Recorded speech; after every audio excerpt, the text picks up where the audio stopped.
Hello, and welcome to Chronovision. Today, we embark on a fascinating journey, growing a starfruit plant from seed. First, let's take a fresh starfruit and slice it open. Oh no! We accidentally cut the seed in half.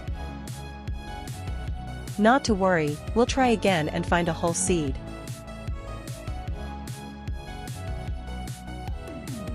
And here it is, a perfect one. Let's place it on a plate and grab a tissue to clean off any sticky residue. This step helps prepare the seed for planting. Now, gently sow it into the soil, ensuring it's snug but not buried too deep. Next, give it a generous sprinkle of water and place it in direct sunlight. Now, all we need is patience as we wait for nature to work its magic. Fast forward 50 days, and here we have it, a tiny starfruit plant,